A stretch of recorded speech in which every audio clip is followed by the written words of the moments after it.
could impede the full pass-through into lower retail inflation. Our own current readings from the metros suggest a significant fall in vegetable prices, both at the wholesale and retail level, which gives us reason to make this statement. In addition, the disinflationary impact of recent exchange rate stability should play out into prices.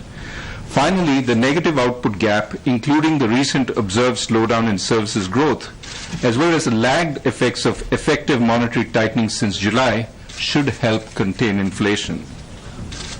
This policy decision, which is to stay on hold, is a close one. Current inflation is too high, and I repeat, it is too high.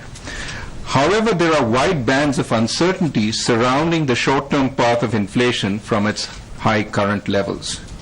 Given the weak state of the economy, the inadvisability of overly reactive policy action, as well as the long lags with which monetary policy works, there is merit to wait for more data so that uncertainty can be reduced before we act.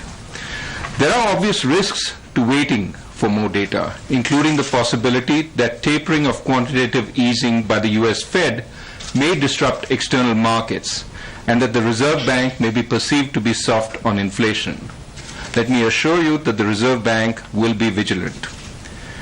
Even though the Reserve Bank has maintained status quo today, it can help guide market expectations through a clearer description of its policy reaction function, which is, if the expected softening of food inflation does not materialize and translate into a significant reduction in headline inflation in the next round of data releases, or if inflation, excluding food and fuel, does not fall, and note there's an or here, which means both conditions have to be met, the Reserve Bank will act, including on off-policy dates if warranted, so that inflation expectations stabilize and an environment conducive to sustainable growth takes hold.